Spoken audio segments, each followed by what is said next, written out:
পরিষ্কারভাবে এটা ষড়যন্ত্র চলেছে আগে থেকে।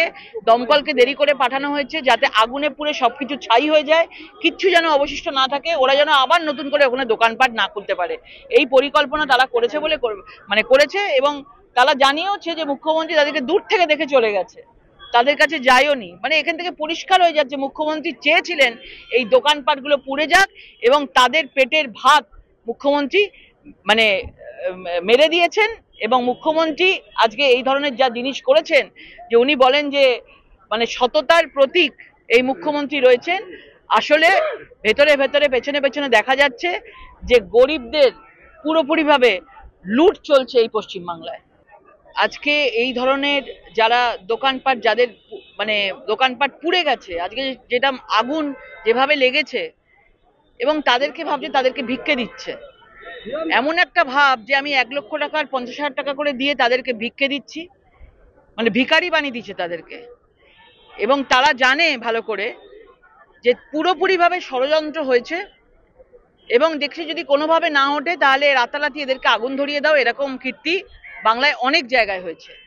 অনেক দোকানপাট এরকম ভাবে ধ্বংস করে দেওয়া হয়েছে যাতে পুনর্বাসন দেওয়ালে সেটাতে তাদের অসুবিধা হয়ে যাবে, সেই জন্য তাদেরকে রাতের অন্ধকারে আগুন ধরিয়ে দেওয়া হয়েছে। এবং কার জায়গায়?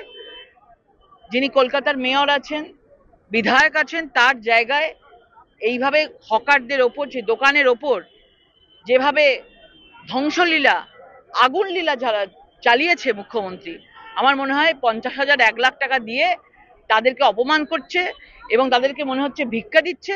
এবং আমাদের মনে হয় যে তাদের এই দান নিয়ে না নেওয়া উচিত এবং এদের বিরুদ্ধে আন্দোলনে নামা উচিত, কারণ প্রত্যেকটা তাদের পরিবার রয়েছে এবং এইভাবে এত লক্ষ লক্ষ টাকার জিনিস যেভাবে ধ্বংস করে দেওয়া হয়েছে তার মূল্য কখনো 50,000 বা 1,00,000 টাকা হতে পারে না।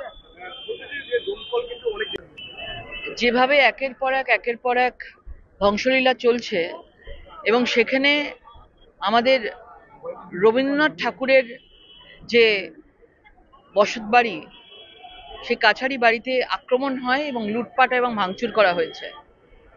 এবং আজকে পশ্চিমবাংলায় বসে, ভারতবর্ষের মধ্যে একটা দেশে বসে রবীন্দ্রনাথ ঠাকুরের ওপরে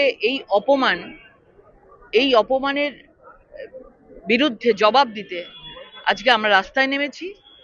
এবং আমরা এখান থেকে সোজা বাংলাদেশ হাইকমিশনারে যাব এবং এই রবীন্দ্রনাথ ঠাকুরের মতো একজন মহাপুরুষ, একজন ব্যক্তিত্ব, বাংলাদেশে যেভাবে তাকে অপমান করা হয়েছে, কখনো মূর্তি ভাঙা হয়েছে, কখনো কালি ছিটিয়ে দেওয়া হয়েছে, এখন তার বসত বাড়ি, তার কাছারি বাড়িকে তার পুরোপুরিভাবে ধ্বংসলীলা চালানো হয়েছে, তার প্রতিবাদে আমাদের এই আজকের মিছিল।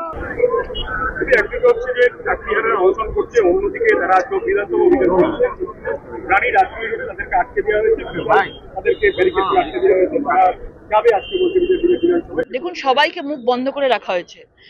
যত এখানে 26,000 যারা জবলেস রয়েছেন, আজকে প্রত্যেককে, যোগ্য অযোগ্য সবাইকে আজকে মুখ বন্ধ করে রাখা হচ্ছে, কারণ এই বাংলায় হিটলারি শাসন চলছে, কাউকে মুখ খুলতে দেওয়া হচ্ছে না।